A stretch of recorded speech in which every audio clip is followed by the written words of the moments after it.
All right, so thank you both for being here today. So with those full introductions, I'm going to go ahead and hand it off to you both. So you all have a presentation, and then we'll make sure to save some time at the end for questions from our participants. Thank you very much. Thank you so much, Jessica. Hello, everyone. Linda and I really want to thank all of you guys for joining our session. It's been a really good, I was sharing with Jessica before we started how much I've enjoyed the sessions this morning. I think this is one of the best summits we've ever had, at least the virtual. I know we all really appreciate in person better, but the sessions this morning were really, at least to me, really impactful. I learned a lot, had a lot of ideas. So thank you so much for joining our session. We also want to, before we get started, we want to let you know that we're here to share some thoughts about how Linda and I, and really honestly, all of the CalSOPs leverage data for program improvement. And we want to stay connected. If you've ever met me or Linda in person, you know that we are very laid back people. We love to chat. We love to communicate with folks. So please feel free to use the chat and send us questions, comments. I'm pretty sure we will have time at the end of us sharing some of the info we want to share, where we can answer some of your questions or just maybe respond to some of the comments or some of the input you may have on this topic. So yeah, so please feel free. Again, we are pretty informal. Linda and I, again, if you've ever met us, you know that. Yeah, so let's get started. In front, you see a little bit about what we are going to be talking about today. Yeah, next slide, please. We want to start first by sharing information about CalSOAP. For those of you that have never heard of us or never worked with a CalSOAP before, we wanted to introduce you to a program that we both love very much. CalSOAP stands for the California Student Opportunity and Access Program. It has been around since 1978. Can you believe that? It's been around for a while. It is a program funded by the California Student Aid Commission. There are 16 of us projects throughout the state. I happen to be the director of Sacramento, and you heard Jessica saying that Linda is the director of San Diego's project. In general, what CalSOAP, we each, by the way, have a different fiscal agent. You'll hear a little bit from Linda and I about who our fiscal agents are. In general, everyone's mission, all 16 projects share the same mission, the same vision, which is to improve FAFSA and CADA completion in our regions and the students that we each are serving throughout the state. We provide financial support, financial aid information to the students in our area. And we, of course, provide one-on-one help to students and their families on completing the FAFSA and CADA. We provide college and career readiness information to the students that we are serving. Some of us offer college tours. Some of us offer some academic support on our own besides with the work we do with CalSOAP. We offer presentations and workshops to not only students, but also to their families. And in many cases, you'll hear from us today about how important professional development is in this work. So many of us provide that for our networks and counselors in our area. What else do I want to share? One unique aspect about the CalSOAP programs is that part of our grant is required to be spent on hiring of students, of undergrads and graduate students. So many of us are very tied and have partnerships with local colleges and universities because that's where our staff is coming from. The majority of our staff, our students, are current students. And we call them college success coaches. If you ever get a chance to talk to a CalSOAP director, you will see us light up every time we mention our college success coaches because we are so proud of the work that they do with the high school students. They provide direct services to the students in our service areas. They mentor, they advise, and they lead workshops for high school students and their families. So you'll hear also, I am sure, me and Linda will probably refer to our college success coaches. Know that they are current college students, that they are also the same demographics as the students that we are serving. So we focus on low-income students.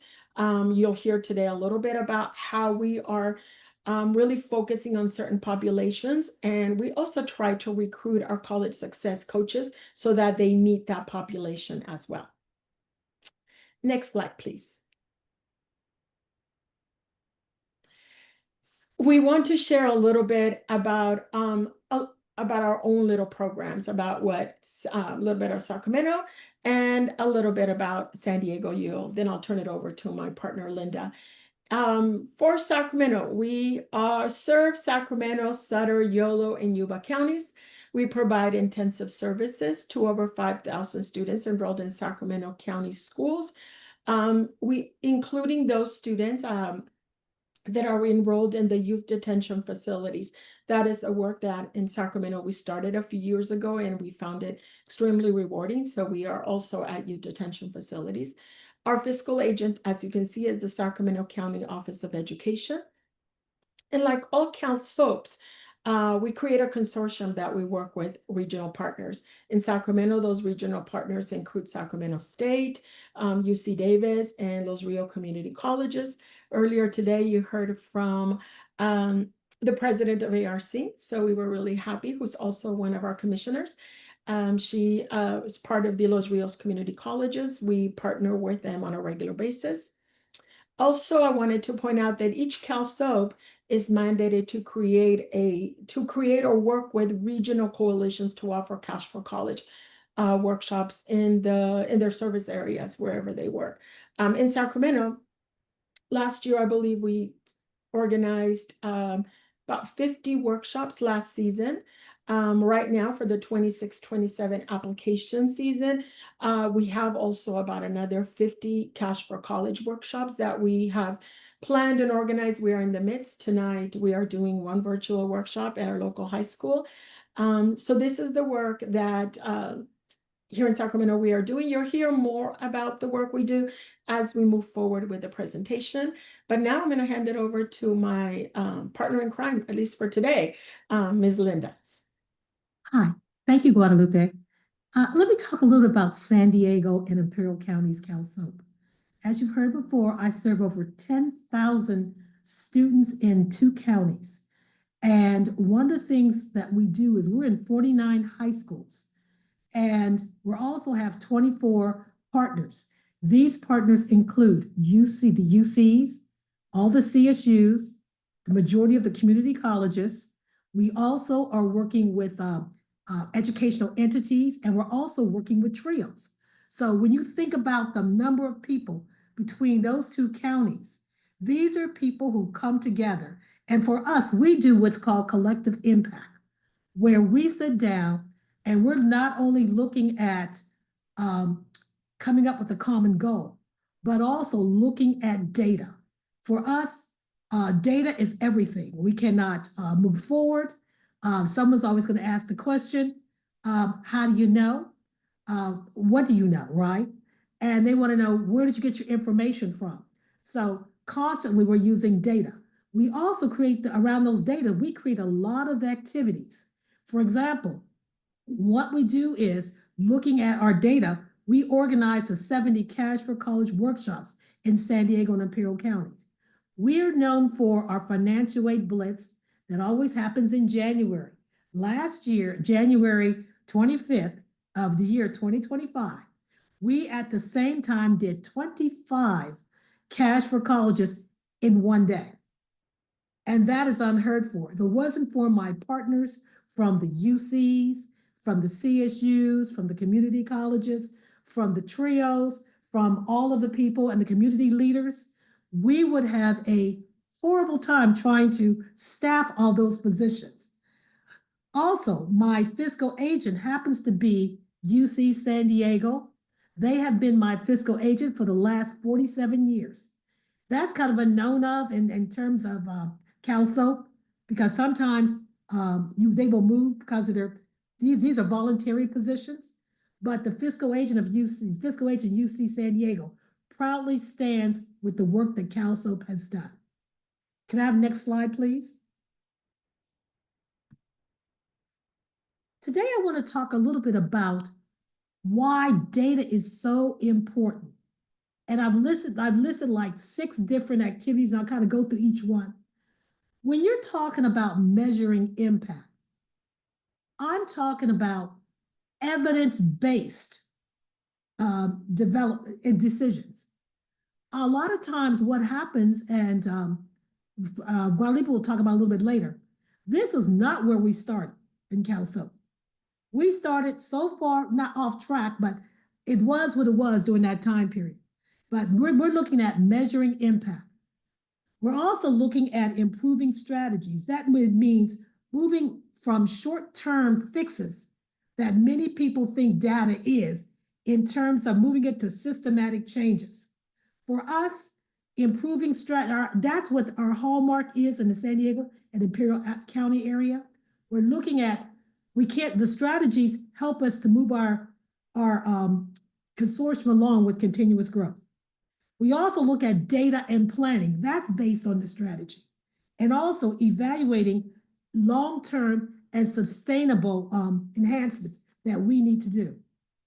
You talk about accountability and reporting. We're also looking at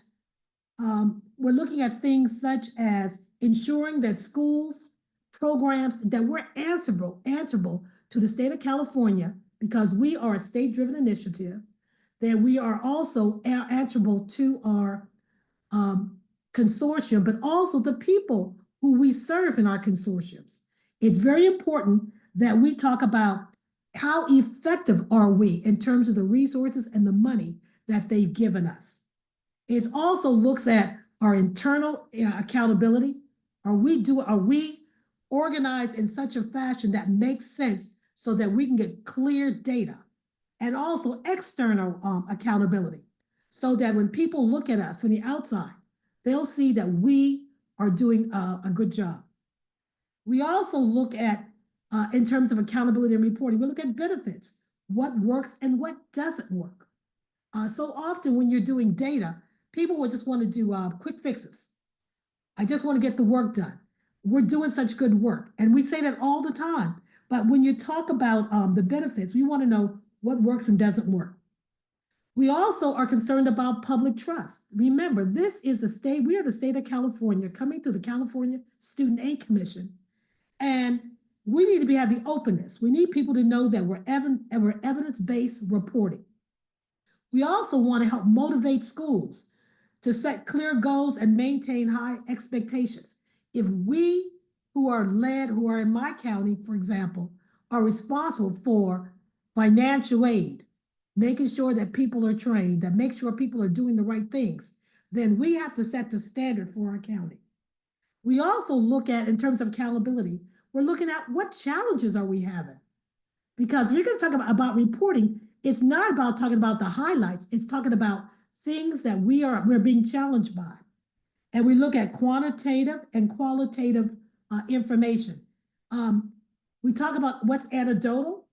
I know that, in the old days, we would trot people up to CSAC and we would talk about, let's look at the children, the poor families. And that only got us so far. We realized in the long run that we have to come with evidence-based data. We also talk about what's understanding your audience. So often, programs who are doing data, we need to look at who we are serving at this particular point. Because at this particular point, we, by the law, we know who we must serve. Low income, first generation, schools where they're academically challenged. We're looking at foster youth. We're looking at homeless. We're looking at incarcerated. We're looking at a variety but at least we've narrowed our audience. This program, even though ours will serve maybe a whole school, our focus is going to be on those that need it the most, or the neediest. We also talk about resource optimization.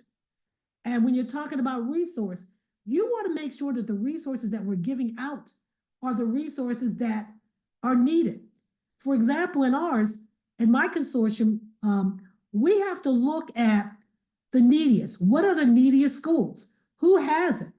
Who has resources in turn that we can effectively use our funding, right? And one of the things that we looked at was making sure that we have effective use of the funds, that we have the human resources, and that is the people who are actually working in the program. We also look at our infrastructure and our technology. Do we have what we need to collect the correct data? And finally, we talk about data-driven. Every time you talk to my staff, the first thing we ask, they'll come with great ideas. I love my staff, but the first thing I'm going to ask is, how are you collecting the data? If you don't have data, because everyone has a great idea, but if you can't make it to the point where you understand what's going on, then we have to have a conversation. And then all this is not about just driving data. It's about how do we improve? How do we do better today than we did yesterday?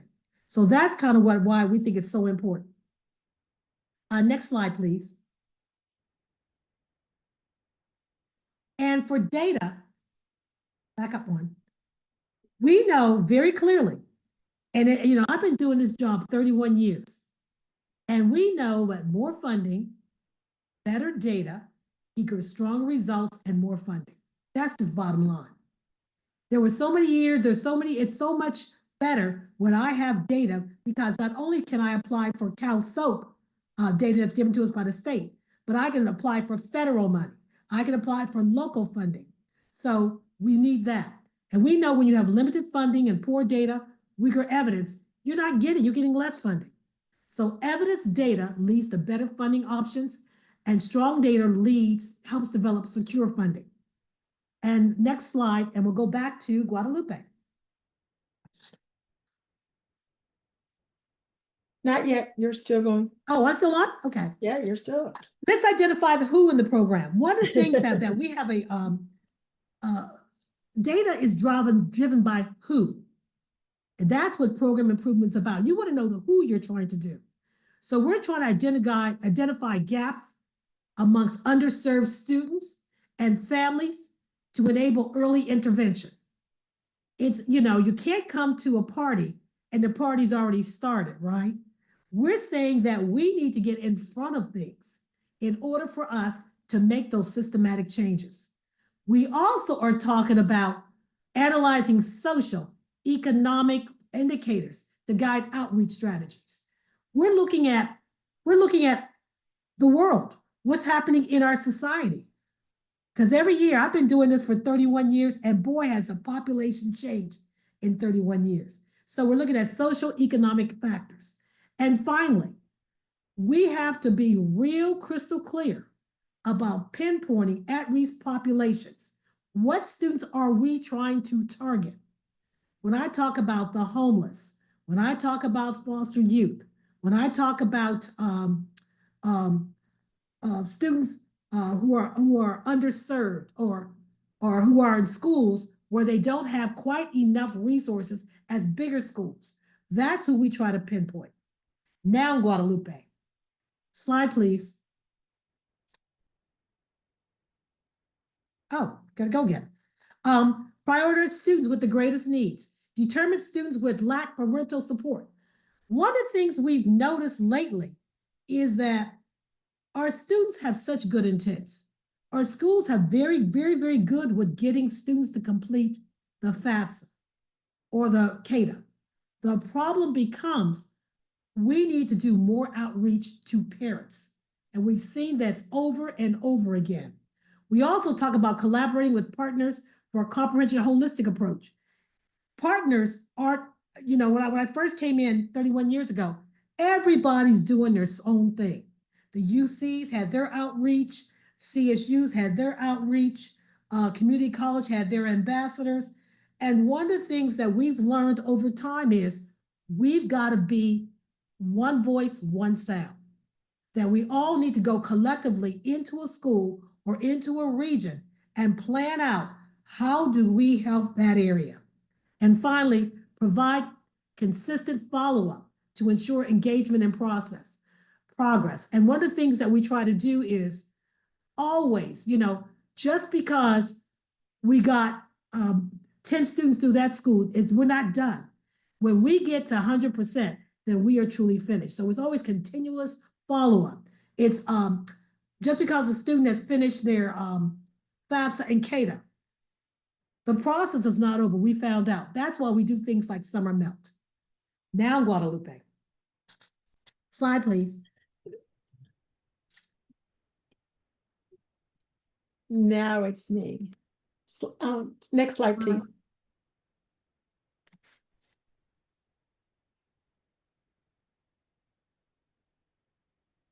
Oh, I think you still have one more. I do? Okay, no problem.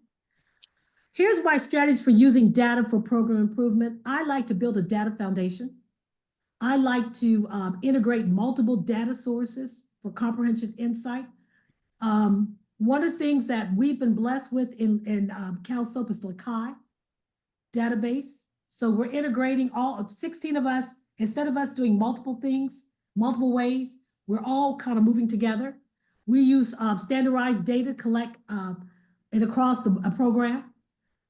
We use key data sources. One of our data sources is going to be, definitely a race to submit. Or we go into CSAC and use their data that they use, right? And we also ensure data quality through consistent standards. We all have to agree that this represents this. And that's sometimes what happens a lot of time in data. I'm talking over here about one thing and someone's talking about another. So definitely using strategies for program improvement. Next slide, please. Now I'm up. Okay. So Linda shared a little bit with you overall why data is important and how we are prioritizing it, especially within our the CalSOAP programs. So I want to talk to you a little bit about some of the challenges we've had in the past especially with data. Linda and I have been really lucky that we've been with CalSOAP for a long period of time. You heard that she has been director for over 30 years. I have been with CalSOAP for 20 years, 5 of those as directors. So we've seen some of the challenges that we had before we started implementing some of the strategies that we each are going to talk about in the next couple of slides. So what was happening before? Well, we had a limited amount of tools. We really did not have the proper tools to monitor the work we were doing and the impact the work we were doing had. So that was one of the biggest challenges. We relied heavily on anecdotal data. And although we all love to hear a story, and I certainly loved, and I know all of you here were touched by some of the student stories we heard today. And as CalSOAP directors, we're constantly being asked to share stories, to share stories from the ground, from the students that we're serving our families. And we love to hear that, and I certainly get inspired. But the reality is that has to be partnered with real life data and what is the impact really our programs, and not just CalSOAP, but those of you that are listening, what is the impact that your program is having? And so having lack of really clear direction and standardized practices was really hurting our CalSOAP programs and really hurting our ability to show the impact we're having statewide. As Linda mentioned, show really impacting our ability to ask for more funding. All of those things were really impacted by our lack of really standardized data that we had before. So yeah, I think that's all. Next slide, please. So let's talk about the future and really what we're doing. Really, it should really say the current state, because we have really progressed since some of these challenges, and we're still building up. And why are we sharing that? Because I know that wherever you are, whether it's at a school site, if you are a CBO, if you have at a university or wherever you are, I think there's some of our hardships or some of the struggles that we've had and how we got here. I think you could learn, maybe you could learn from it, or maybe you can take some. And like I said in the chat, we would also love to hear that we are in a constant state of learning and constant state of figuring out what is going to work best for our program. So in this slide, if you don't mind, I'm sort of going to start backwards and start talking about the last slide, which is West Ed. One of the most impactful ways, I think, or what really led to our change in direction and to be more data focused for us, was to have an independent program evaluation of CalSOAP. And that was led by West Ed, which I'm sure many of you are already familiar with. So this has been an arduous process for the last few years, and I will be the first to admit it has been arduous, at least in Sacramento, but it certainly was a way for us to look at ourselves and see what was missing. And if you didn't catch, one of the really important things that Linda said about us as a group of CalSOAPs was that we needed uniformity. We needed to sort of look at what things that we do have a shared vision, a shared mission, but some of the things we're doing were not uniformative. And so West Ed came in to do that. So if there is an opportunity for you or your site to hire an independent program evaluation, I think that is a really good place to start. And then jumping back to the front, talking about some of the tools that Linda's already mentioned, our use of dashboards. Some of the dashboards Race to Submit has been around for a while. Many of us have been, were around when it was, do you guys remember the first time it was up, and how excited we were to be able to see for real hand and really see the numbers, and it was really cool. So I know it's been around, but there are many other tools that now our program, and probably yours, has access to, that we are now using. But even when Race to Submit started, I remember, I will take accountability, I probably checked it twice a year. The amount of times I check those dashboards would be crazy. We are checking them regularly, if not daily, in our program to see where our region stands in FAFSA and CADA completion. So we are using real-time data. We now have our own data tracking for CalSOAPs. We use Lakai. Some of you that are in TRIO programs probably recognize the name, but the use of a database has really been helpful to many of us. I can speak for CalSOAP, being able to see real time and having it web-based, where my team or some of you guys can relate. Some of our team members are at different sites. We're not always in the same place. Having them access this web-based database from a school site, and I'm at the office, that is all has been really life-changing for us. Linda mentioned the other CSAC dashboards we have at CalSOAP, our own, so we're very thankful. Thank you, CSAC, for giving us our own dashboard that we can also track. That is one that me and my team check on a weekly basis. And many of you, I can now say very happily that every single one of the districts that Sacramento CalSOAP serves is using the California Guidance Initiative, or better known as CCGI. And that is another way that we can access data. So if you didn't know, or if you're already not, or if you're currently not a partner with CCGI, I highly encourage you to reach out to them. As a college outreach program, you can have a partner account so that you can access the data for the schools that you are working or servicing. And that is also a game changer. So I encourage you to look into that.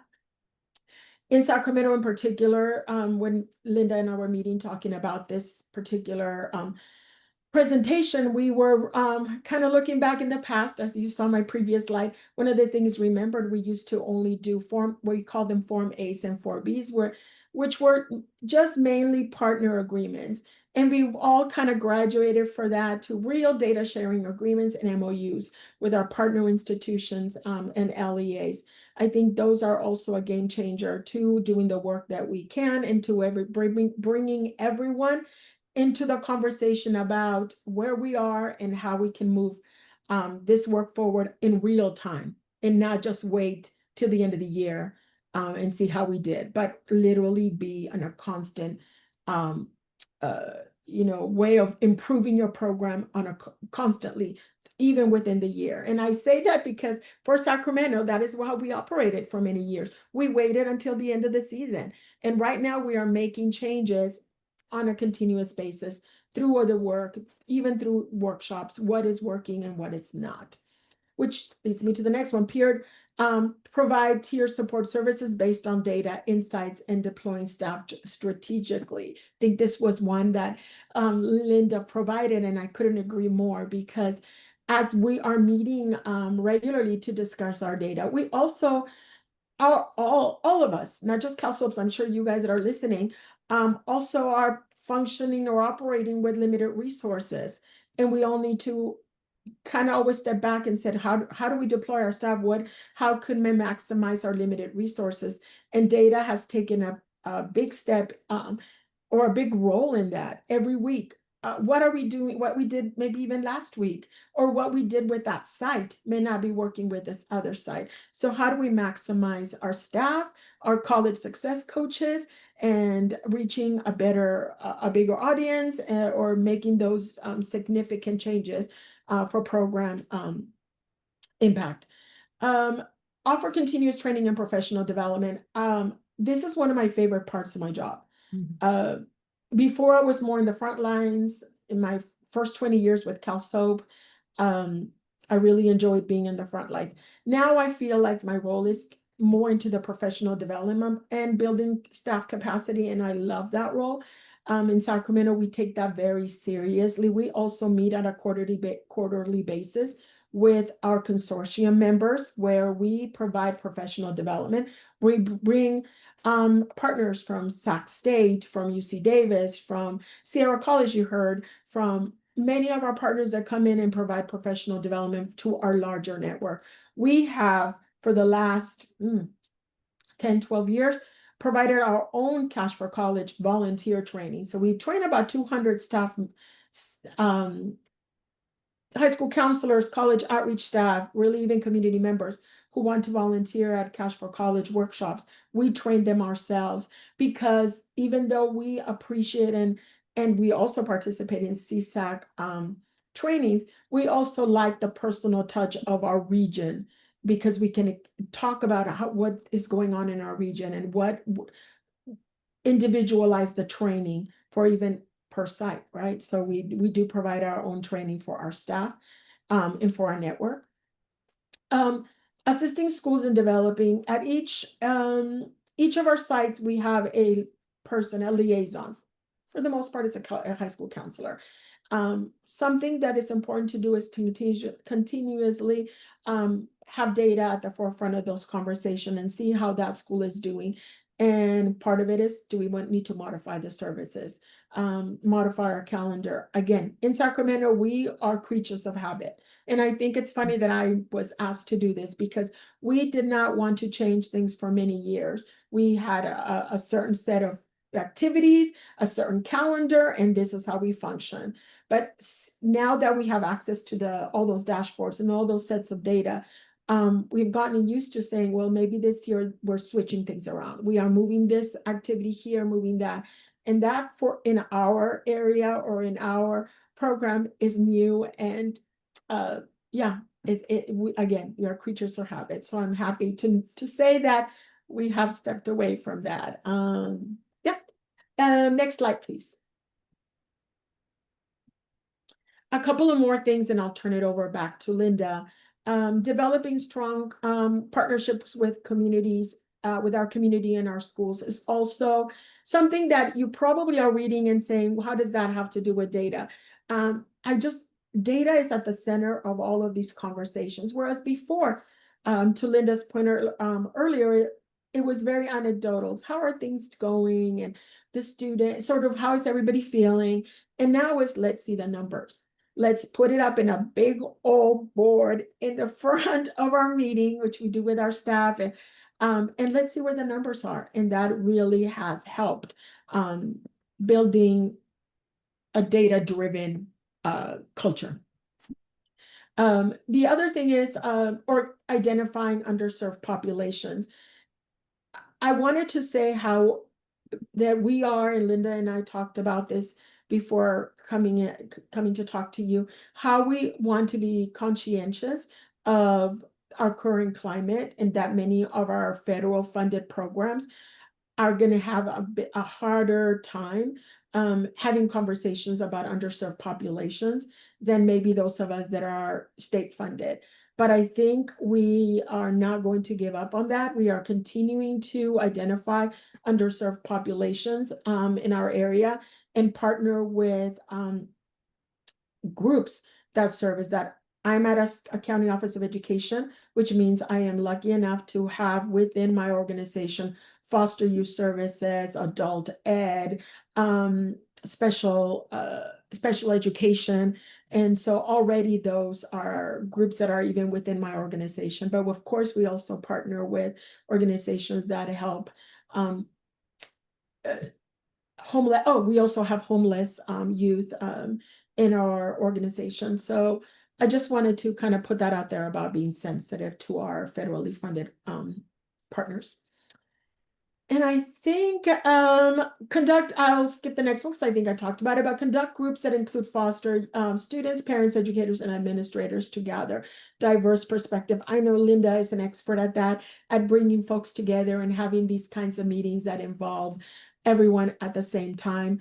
Again, being part of the County Office of Education really allows me to have access to various groups. We have several community of practice groups at Sacramento County Office of Education. We have a CTE community of practice, a counselor community of practice, a mentor community of practice, a community-based organization community of practice. And you better believe that I'm in there in every one of them and promoting our FAFSA and CADA completion.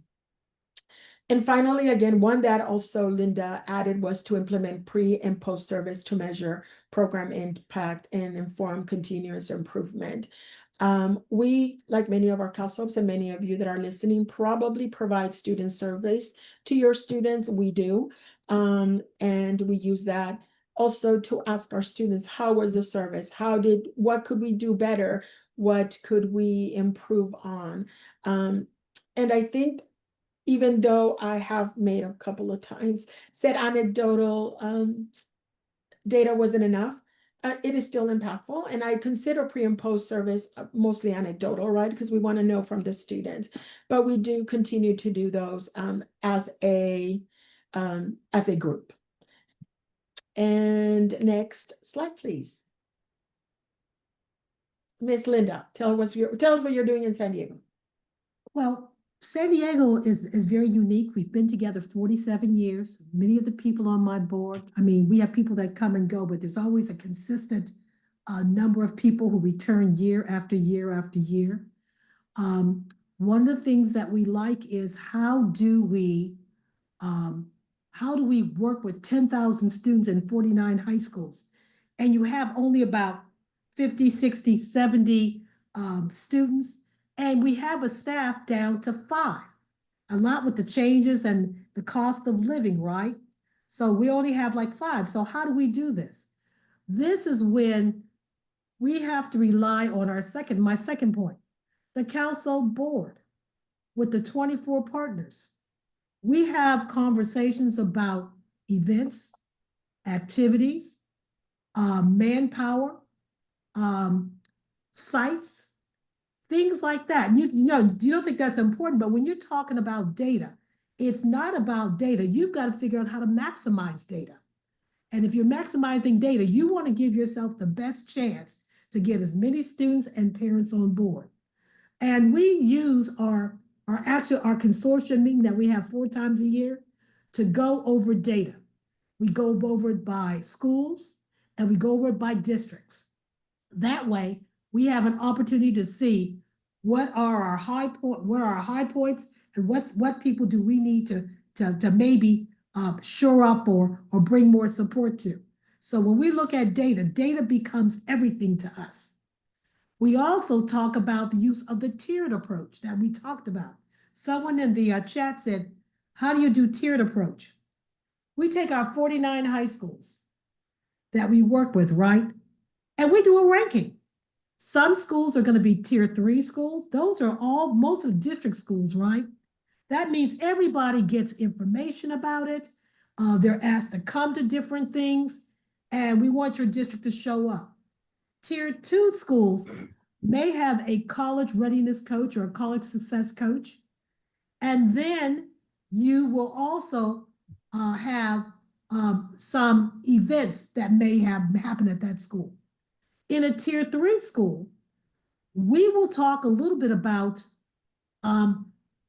having days when we're working with the counseling teams, pulling students, the entire class out to do financial aid in some form or some fashion. It could be going through classes. It could be everyone shows up in the gym.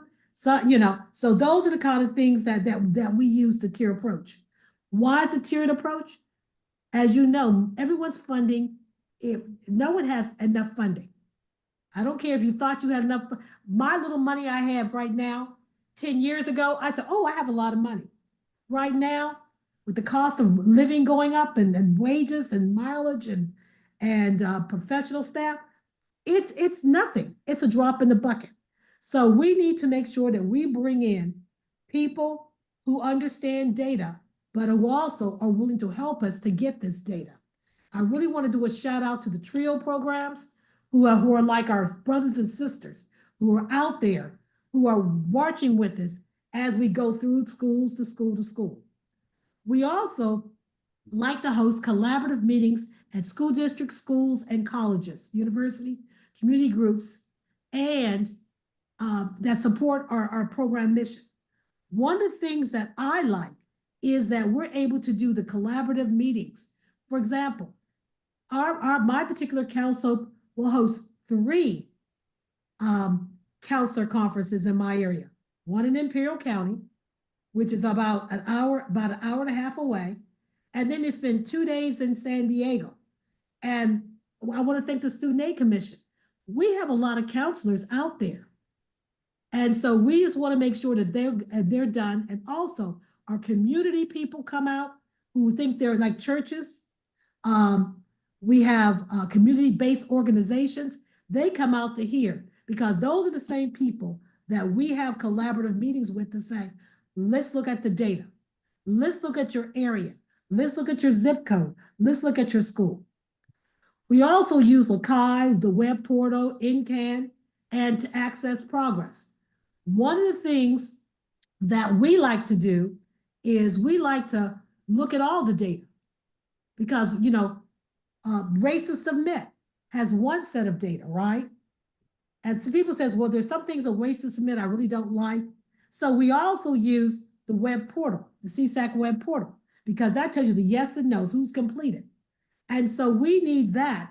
And that goes with us to my next point, that we use that to determine priority students. Why would you keep calling somebody out who's already done the work, right? So we always use the web portal as a way to say, okay, you're done, you're done, you're done. There's something wrong with yours. You say you've done it.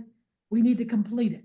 Or we talk to counselors, because as we're doing this, we need to figure out which students. We also like to think that as the year goes on, your partners tend to want to change. At the beginning of the year, you have your UCs and your CSUs, and they're working on their application. They're trying to work on the financial aid. As the year moves on, you now have the community colleges in there trying to help us with their ambassadors. So as we move forward, we need to make sure that we work directly with the counselors. We sit down with counselors. One of the things that we do is we make sure counselors, we ask them to fill out, what is your financial aid plan? I can't create it for you. You know your students better than we do, but we sit down and come to a meeting of the minds to talk about what is your financial aid plan. We look at last year's data. We look at a lot of data to make sure we do it. And finally, we're about pre and post surveys. Junior year, we like to know what the juniors are thinking, because not only does it help us, but it also helps our partners to know, are our students thinking about a UC? Or are they thinking about a CSU? But also, are you going to have problems with your parents? Are your parents going to want to help with the financial aid, right? And then post surveys, would be like the senior surveys going out the door to give us some indication before we go to so we can figure out kind of how are we doing with this. And we also use that to help us talk about summer melt. So those are how we actually use the insight and the innovations that we do in CalSoap. Next slide, please. We've got about 5 minutes left. I just want to give you a couple things. Number one, I want to give you this is our key. We want to stay connected with you. We want to keep this going. So you have Guadalupe's information for Sacramento, and you also have mine. And now I'd like to open up for questions or comments. Julissa, thank you. Thank you Many of so you, much. some of the questions, or in general, I'd like to address that. Yeah, there's only 16 of us, and this is a big state. So there might be areas where there isn't a CalSoap near you. But like I answered a question, please feel free to reach out to any of us. Many of us, and I can speak for Sacramento, we do a lot of virtual workshops, a lot of virtual trainings. Tonight, my staff is doing a free Cash for College workshop, and it's virtual, and it's open to anyone, anywhere in the state. So feel free to reach out to me, to any of us. Once again, though, sorry to bug you. I'm looking for Kayla Mitchell. Okay. Got it. So feel free to reach out to any of us, and we'll try to connect you to the nearest one, or again, you are invited to any of our, also follow all of us. Most of us have social media accounts, and many of us share important, not only financial aid updates. We at Sacramento have Scholarship Friday on our Instagram, and our college success coaches post scholarships that are open to everyone around the state. So please follow us on our Instagrams, not just mine, but all of our partners. There's many of the CalSoap directors that we love. Thank you guys for supporting Linda and I today. So they are online too as well, so that they can answer any questions. And I can piggyback on Guadalupe, this is a different world pre-COVID, okay? This is such a different world. And so we are using virtual a lot. We actually have parents that have come from as far as LA, even though LA is doing, will come down and come to our virtual Cash for College or whatever, so that they can get some one-on-one help. And I know that LA does that. I know that Long Beach does it, but we'll take a student wherever they are. And then we try to say, well, you have a closer one down the street from you guys, right? So we work in a very collaborative fashion, even sharing students. As students are moving and matriculating through their college process, going from a community college to a 4-year or just transferring. We have students that we get from all the way from Sacramento to San Francisco to Oakland that come down and actually go to school with us. And we tend to want to hire those students. Yeah. So yes, we are very collaborative in that manner. And Jessica said, okay, if I answer one more question from the chat. Okay. Our friend Julissa wants to know, what do we do in December? I noticed students and schools are closed for vacations. In Sacramento, we work all the way till so for the first 2 weeks of December, we are continuing to do daytime workshops in schools and evening Cash for College. So the last 2 weeks when folks are on break, we simply we literally offer one-on-ones, and those are virtual. So our college success coaches, when they have met with them for the first 2 weeks, they can set up appointments. So our college success coaches are still working. I guess that's the answer. And they can meet with students during those 2 weeks, especially those students that need extra help. But yes, we do not offer large workshops for the 2 weeks during the holiday or the winter break. And then we come back right after the new year and continue with our large workshops. But our college success coaches are available to do one-on-ones during that break, if that helps, if that answers your question. And we also, in San Diego, we do scholarship workshops during December, because there's still a lot of scholarships that are available out there. We do scholarship workshops. We provide a couple of cash for colleges. We actually do, I think in December, I tend to do more personal, one-on-one, mixed status families will call us up and saying, I want to talk to you virtually, because, I understand. So, and I'll meet with them. Sometimes it's meeting them, a couple of them at McDonald's, or sometimes I will meet them on Zoom. So we try to be as accommodating as we can to our students and our parents, because life is not like it was 3 years ago. Okay. So everybody's trying to do the best that we can. Any other questions? We've got about 5 minutes left. Linda, this is Joyce Suber, and I just wanted to thank you for all the years of partnership. I mean, I just always thought that CalSO, especially in San Diego and Imperial counties, was the queen. I mean, you guys were #1 in partnerships. Our kids were afforded the opportunity. When I say our kids, I had avid kids.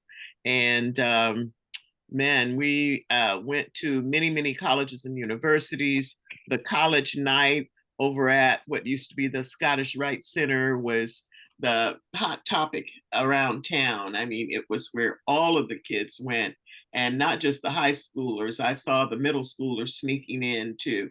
Just really a family affair that had left that impact of, oh, I could go to this college. I talked to that college rep. They experienced something that was so unique. And I just want to thank you for the years of partnerships. And so, yeah, 31 years is a long time. Yes, it is. Yes, it is. So, all right. You guys have all done a stellar job. And I don't know what the kids and families would do without you. So thank you. Thank you.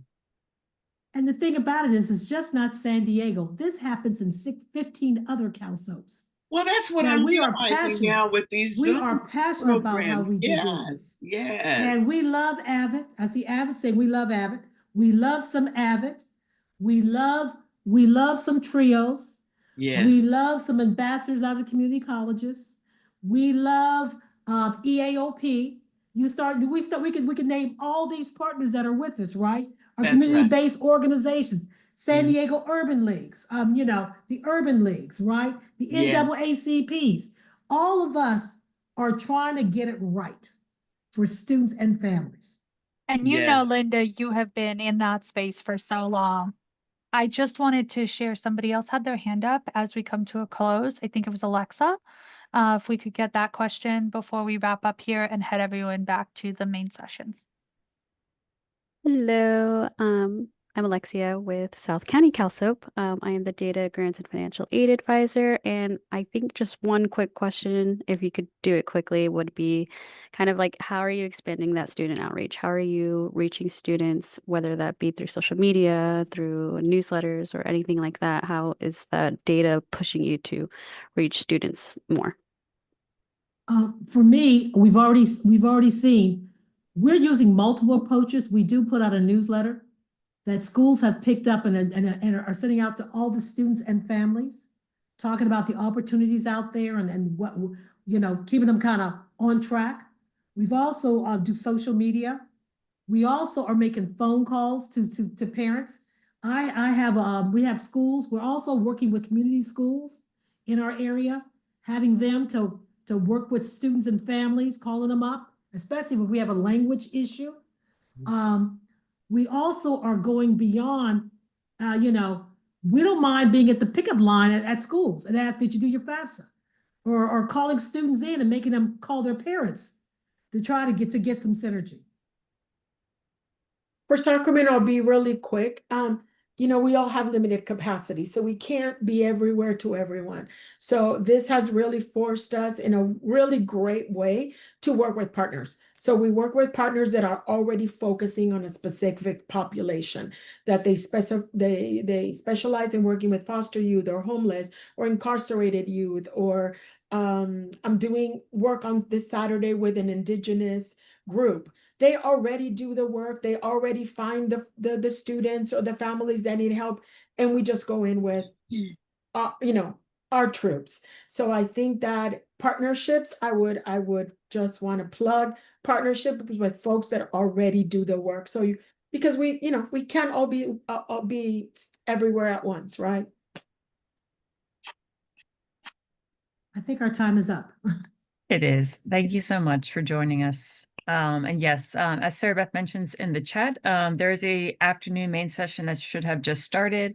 And then, of course, please join a second breakout session after that little main session. Thank you so much.